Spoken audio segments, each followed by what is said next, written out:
This show is part of the Head Stuff Podcast Network. Welcome, gather round the fireside and listen to a tale of Fionn McCool, Cuchulainn, Deirdre of the Sorrows, Gráinne Wail. From giants right down to fairies, of both the drooping and solitary, and those who are sometimes scary. Anything goes by the fireside. Yeah. Fireside, the Puka Fireside, the Marrow Fireside. Kings and queens fighting heroes, don't you run from the fun, there's no need to hide. Sit by the fireside.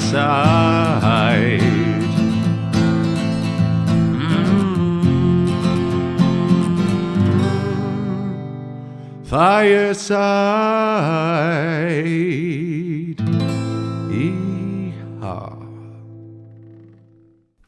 Hello and welcome to Fireside, the Irish storytelling podcast.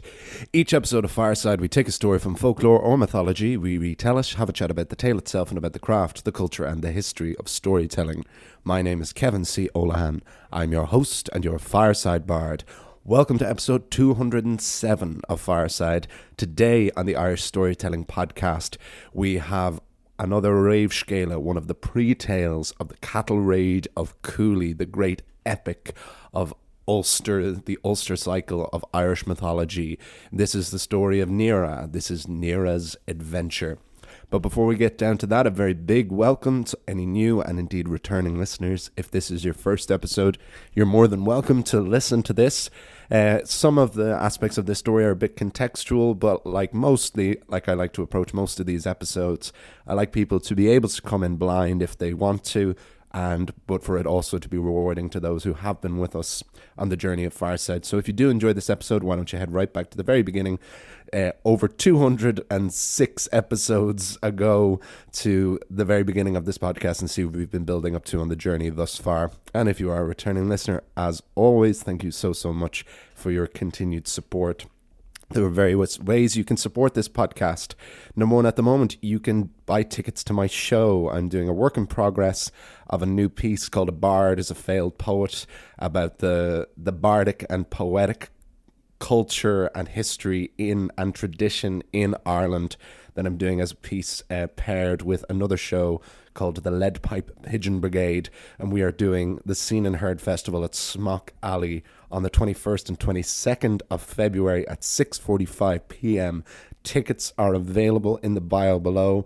Anyone who's a fan of Fireside would be a fan of A Bard is a Failed Poet. There's a huge amount of the myth and the folklore, but just more about the tradition behind it. And I'll be reading pieces from my book, Garden Sea, as well, and giving some context towards them and just trying to evolve the book into a more live format. And I'm excited to try things out again. That's why I'm delighted to be doing Seen and Heard again, which is where I first started performing my own work, but I really feel like this will be using the platform well, because I do want to see if different things work. So it could be great, could be bad. I think it could be quite good though, and I think particularly any listeners to this podcast who happen to be in Dublin at that time, it would be great to have familiar faces in there. It'd be great to get feedback on the piece and see what the piece could grow into. So that's A Bard is a Failed Poet, 21st and 22nd of February in Smock Alley Theatre at the Seen and Heard Festival at 6:45 p.m. Tickets, once again, are available in the bio below. And speaking of Garden Sea, you can also buy my book, Garden Sea, my poetry book, my neo-myth of home, that is available in paperback from the Headstuff website or in Kindle version from Headstuff, from Amazon. We can ship the paperback all around the world. Thank you so much to those who continue to buy the book. And if you want to support the podcast in a more direct way, you can, of course, join Headstuff Plus at headstuffpodcast.com, where for as little as €5 a month, although you can pay more if you want, you can gain access to bonus material, not just for Fireside, but for all of the podcasts on the Headstuff Podcast Network. And with none of them tickle your fancy, why don't you just give it a share on social media or share this to your stories? You can follow me at Fireside Bard on Instagram, or you can email me at thefiresidebard@gmail.com if you're not on social media and you want to get in touch and say hello. So the story for this week, apologize again, this episode For those who listen week to week, this episode is coming out a couple of days late. I apologise for that. I don't ever like to have the podcast out late because I enjoy the routine and the rhythm of it, and getting it out to the deadline every Wednesday is part and parcel. I am still on tour at the moment around the US. I'm recording this from my dressing room in Clinton Township in Michigan. It is very, very cold outside in the February air, and so time, naturally, we travel on tour bus as we're on tour with the World of Musicals again, and it's great, but your time is very precious on it, and there isn't as much moments of privacy to record, but it means you got to get creative about it. Like the last episode I recorded in the orchestra pit of the theatre we were playing in Mississippi. But now I've found the appropriate private space in this dressing room here, and I've been recording it. Yes, there's been quite a lot. I won't go into it too much. There's been quite a lot going on personally as well. My head hasn't been in the best place, but it's really nice to be back doing this thing that I love so much and that people respond to. So I'm delighted to be back recording with you today and to be getting the podcast out again. And I do hope now in the next couple of weeks we can get back to the format of it and get back to having things come out on time, and also get back ahead of myself, because I always like to stay a few episodes ahead if at all possible. But the story for this week is another Ravescala, a pre-tale to the cattle raid of Cooley. This is actually a tale that was at least paired often with the cattle raid of Regamon, which was the last myth that we did 2 weeks ago, before Bewitched Butter and before Persephone in the Chariot. And so this, the adventures of Nera, Actra Nera, or the cattle raid of Angan, and you will see who Angan is very soon. This is a companion piece, and this is actually a tale more appropriate for Halloween. It is a tale of Samhain, and had I come across it, as I really only discovered most of these stories in the last few months, if I had discovered it at a more appropriate time, I would have done it as a Samhain tale. But we're doing these together at the moment. I'm trying to get through all of these Ravescale, all these pre-tales to the cattle raid of Cooley to form its own kind of little mini cycle. And ultimately, like any Irish myth, it's appropriate for any time of the year, especially for me right now where it's still very cold and very wintry. But the Halloween is the setting, and Halloween is always a wonderful setting for a myth, a folktale, a ghost story. And we will, of course, chat much more afterwards, but this is Nera's adventure on Fireside.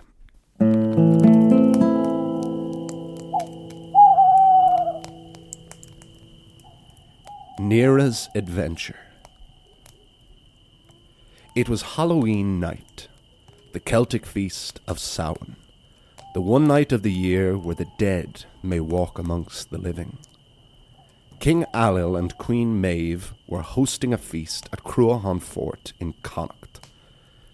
The night before, 2 criminals had been hanged, and their bodies still lay in the gallows, slowly swinging by the neck in the chill of early winter. Ailill was concerned that the corpses of these 2 men may come back to life, given that they had been hanged on the eve of Samhain. So the King of Connaught made a proposal to his attendant guests. Whomever of you that goes out and ties a wicker band around the ankles of the 2 dead men who hang in the gallows will be greatly rewarded. The hero who protects Cruachan from the dead will receive a gold-hilted sword. Many Connaught warriors were eager to accept this challenge, but having gone out alone into the night air, had soon rushed back inside, having got too scared and not completed the deed of the dead. It was Nera, a brave young warrior who quietly sat at the back of the banquet hall. When it seemed like there would be no more volunteers to go out, Nera donned his armour and went out to face the night and face the dead. Nera arrived at the gallows to the dreaded sight of the 2 hanging men. The warrior set to work tying up the cold and stiff ankles of the corpses. When he nearly had one knot fastened, the eyes of one of the dead opened and said, "If you want to totally immobilize me, you'd want to use a stronger bind than wicker. You'll need to fasten a bolt of iron." It was hard for the man to talk, both being dead and his neck being in a noose. So Nera did just that. It took longer to source the iron and fasten the bolt between the ankles of the hanged men, but the courage in Nera's heart warmed him, and he remained focused on the task. When it was completed, the dead man spoke again. "Well done, Nera. Truly you are the bravest of the warriors of Connaught. But I wonder, are you kind, too? I have a request. I wish to taste water one last time. Carry me to the nearest home and let me drink with you." Nera did not see anything strange in this request from a dead man, so the hero took the body down from the gallows and carried the hanged man on his back. The first home they came to had a lake of fire burning around the homestead. "We are not welcome there," said the dead man. "Take me to the next house." The following fort had a lake of water around it. "There is nothing for us there, Nera," said the corpse. "There is no drinking water, bathing water, or even a slop pail left there." But the third home seemed to be up to the hanged man's surprisingly high standards. Nera carried him inside, and the corpse drank from a jug of drinking water, but also from a cold, murky bath, and from the rancid contents of the slop pail. The residents of the home had let the two strange travellers inside, and before leaving, the hanged man spat water all over them, and each of the residents of the fort died instantly. Since then, it has always been seen as bad luck to leave out drinking, bathing, or slop water after everyone has gone to bed. "What did you do?" cried the horrified Nera. "Well, I was hanged for a reason," said the dead man. "I just wanted to go out with one final splutter." Nera carried the hanged man back to the gallows and left him in the noose once more. But upon returning to Cruachan Fort, Nera witnessed a far more horrifying sight. The entire dun was on fire. The seat of power in Connaught and home of Ailill and Maeve was burning to the ground. And worse, Nera could see the entire field was filled with the severed heads of all the Connaught warriors he had been dining with mere hours ago. But Nera could see movement in the distance. He presumed it to be the villains who had committed this dreadful act. So Nera gave chase, and the hero was led deep into the ground beneath the hill of Cruachan. And Nera realized that the world of the perpetrators was the world of the Sidhe, the otherfolk, the fairies. The severed heads of the Connaught warriors were being presented to the king of the Sidhe. One said, "And what are we to do with this living mortal that has invaded our lands?" Suddenly the entire assembly of other folk became aware of Nera's presence. The king spoke. "You must be very brave indeed to enter our world. On this night of all nights, you are welcome here, Nera. Please, accept our hospitality." Nera was ushered to the presence of a woman of the Sidhe. "Who sent you?" she asked. "I was sent by your king," said Nera. "Well, if you were accepted by the king, then you may also be accepted into my bed." Nera and the fairy woman soon fell in love and were married in secret. But the events of the burning of Cruachan haunted the hero. "What is the matter, my love?" his new bride asked him. I still cannot forget the sight of the burning of Cruachan and the deaths of all those brave warriors of Connaught. That did not happen, she told him, but it will. You have received a vision of what may take place if you do not act. The Sidhe will destroy Ailill and Maeve by next Halloween unless Ailill and Maeve destroy the Sidhe. You must tell them what you have seen here. How will they believe me? Bring them summer fruits that could only come from our world in the dead of winter. But you must also return to me, Nera. I am pregnant, and together we will have a son.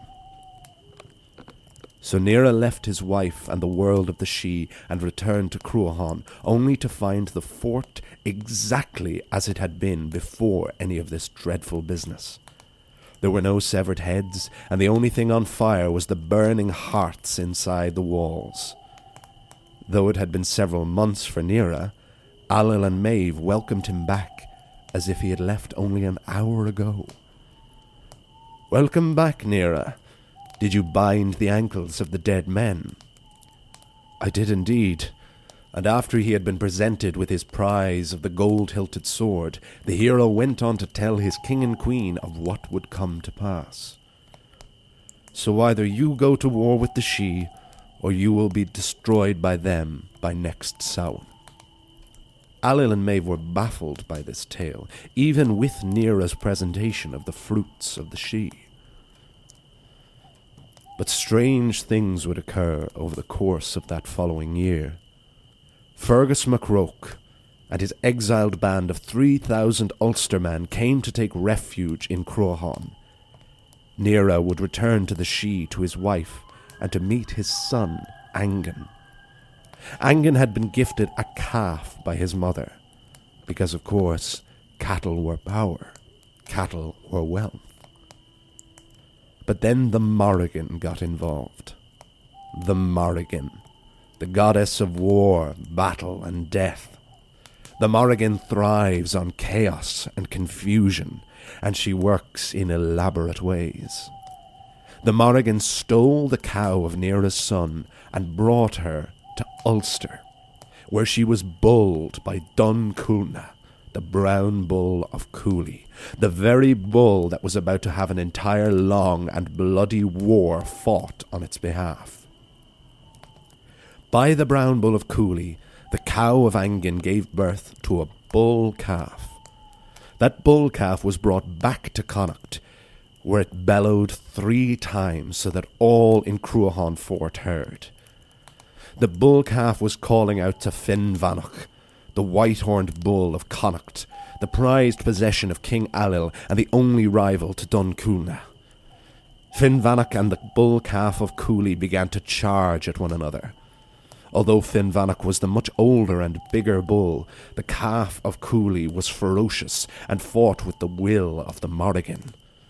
Only after 3 charges was Finnvanach able to bring the bull calf down. When Ailill and Maeve witnessed what had happened, only then did they truly believe Nera's story. And now, with the collected host of Connaught warriors and the exiled sons of Ulster, Ailill and Maeve marched to war with the Sidhe. But what about Nera himself? Nera found himself in an incredibly difficult position. He was a born and raised proud warrior of Connaught, but now he had a wife and son of the Sidhe. Although he had told Ailill and Maeve that they needed to defeat the other folk or be destroyed themselves, Nera could ultimately not take up arms against the people of his son. The Sidhe were destroyed by the armies of Ailill, Maeve and Fergus, in a skirmish that served as the warm-up for the cattle raid of Cooley. But Nera remained in the hill beneath Cruachan, with his wife, son, and newly adopted people. He did not fight in the war, and he did not return, and will not return, to the world of mortal men until the doom of mankind. To be continued.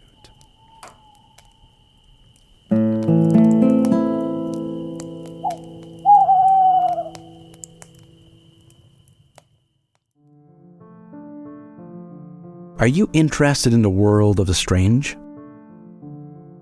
Do you find yourself becoming obsessed with true crime and unsolved mysteries? Do you look to the night sky hoping to see something that you can't explain? I'm Dennis Murphy, host of Something Strange, a bi-monthly podcast about tales of the weird and the unexplained. Get Something Strange wherever you get your podcasts, with additional bonus content for subscribers on headstuffpodcasts.com. Something Strange out now on the Headstuff Podcast Network. And there we have Nera's adventure on Fireside, and I hope you all enjoyed it. There's a wonderful, wonderful opening and wonderful atmosphere and premise to this tale, with this very folklorific concept of two hanged men on Halloween night, having two dead men exposed on a night where the dead may come back to life, and the idea of this great feast and this challenge put forth to all of the warriors reminds me very much of Brickrew's Feast. For those who have listened a long time, you might remember that from the end of the first year of this podcast, also known as it's an Irish equivalent of Gawain and the Green Knight, for anyone who knows either that story or the recent movie that they made of it a couple of years ago. But so all of these warriors are given this challenge to go out and to defeat or to bind the ankles of these two dead men so that they may not get up to any mischief post-death. And so many go out and many return. Everyone too scared, can't go out into the night, can't go out into sound, can't go out and face the dead. And fair play to them, no judgment here. But then we have, what's wonderful again about these Reivscale, these pre-tales, is that we meet many of the characters that either only pop up in a very minor way in the Cattle of Cooley or don't at all. And so we get essentially a Star Wars Rogue One kind of aspect of warriors that have to be explained away as to why they didn't fight in the cattle raid of Cooley if they did not. And so Nera is our hero this time, and Nera is brave. He goes out in his armour and he binds the dead man. But then, of course, the dead man comes to life, and he has this request that he wants to drink water one last time. And so, getting the better of Nera's generous spirit, Nera carries the dead man to these three homes. And we get this incredibly dark bit of genuine folklore, which I hadn't come across before, but is one of those wonderful things that you can just imagine being told to explain something away. And the case in this is to never leave water out in your home after everyone's gone to bed. So don't leave any bath water, don't leave any drinking water, don't even leave anything in the slop bucket. Because you run the risk, which is a very rational and real risk, that the body of a dead man will come in and drink your water and spit the water back on your face and you will all die. And so a wonderfully elaborate and dark concept of that is where we get this bit of lore then as that's a reason why you shouldn't. That's the superstition why you shouldn't leave water out. So of course Bickeroo is horrified by this, Nera is horrified by this. And this gets me on to what was the main challenge for me in adapting this story, because the latter half of the story gets a bit more, it's harder to pinpoint exactly what's going on or who we're actually with. And part of the challenge of it is, there's a thing Philip Pullman said in his book on grim fairy tales, where he said that in folk tales it could be argued that the characters are not even conscious. It's almost like they're two-dimensional, like they're little like shadow puppets, and they don't really have wants and needs, and that's not a part of the storytelling tradition from that long ago. The idea of the want and the need is a very contemporary idea we have from through literature and through cinema and TV. But in these tales from like hundreds to sometimes thousands of years ago, people aren't asked what they want and what they need very often. And so that can be a challenge, coming from that contemporary mindset that we have. And so where it was fun is because that's where then I kind of got to make, this is where I get to make the stories my own, because it was just bothering me. Nera was bothering me with his actions in the latter half of the story. So he sees Cruachan burnt to the ground and all the severed heads and everyone's dead, and he follows the Sidhe into their home and is presented with the king of the Sidhe, who's like, yeah, we just killed all your people, but you made it in here alive, so you're more than welcome. So here, marry this very woman, who regrettably is not given a name in this context.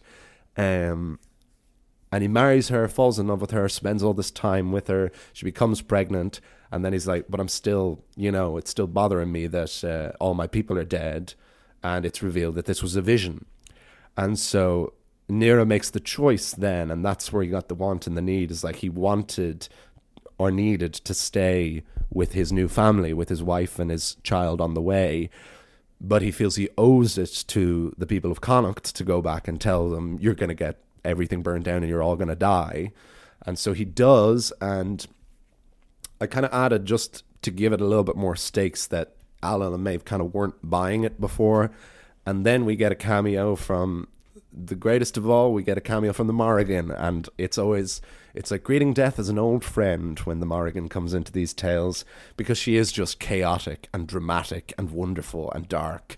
And so she has this elaborate plan of this calf, again, because these are Ravescale, these are all Tain Bós, these are all cattle raid stories. There's got to be cattle in all of them.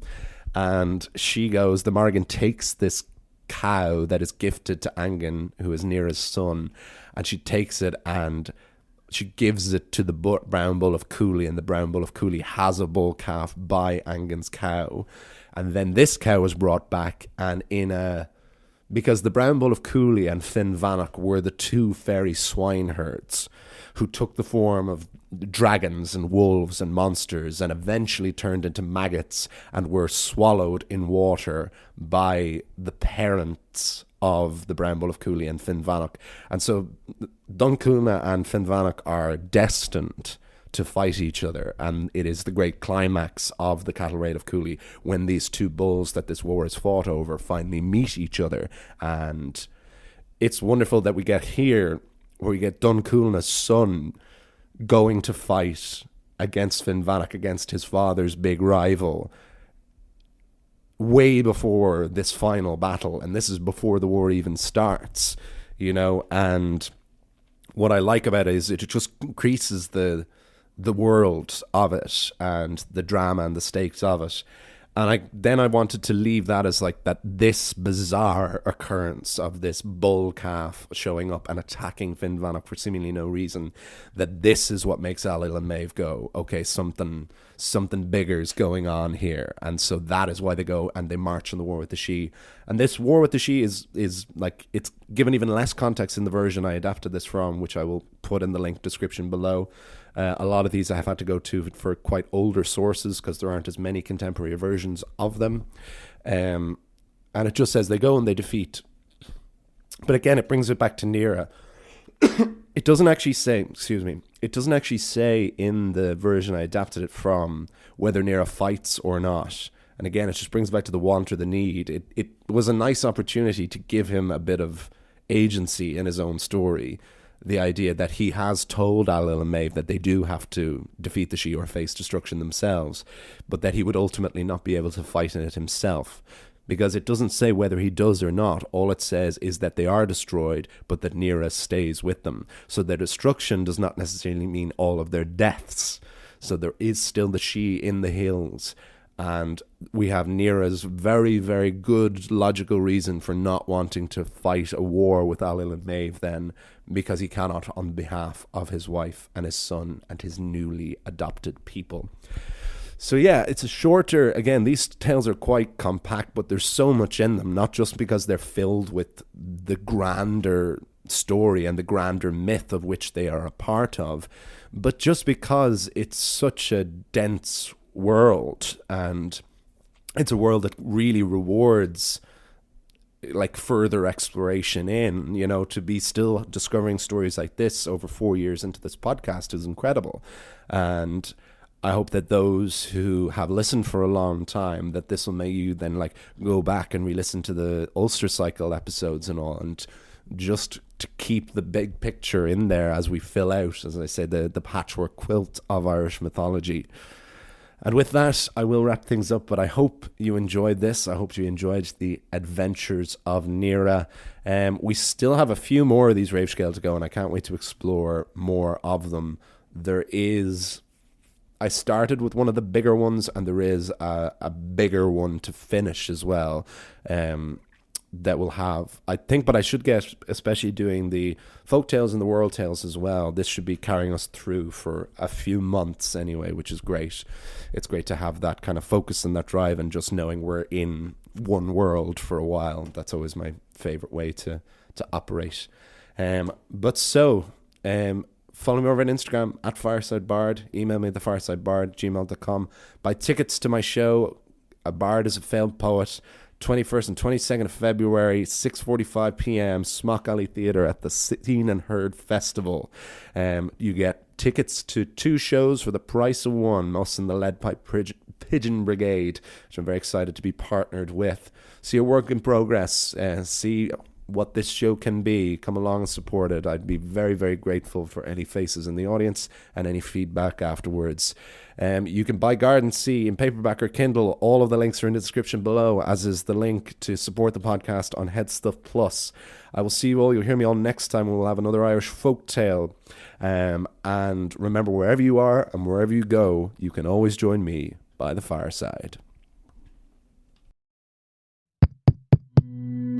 This show is part of the Headstuff Podcast Network, a hub for the creative and the curious. Shows are produced in association with Headstuff and the Podcast Studios Dublin. Find out more or become a member at headstuffpodcasts.com.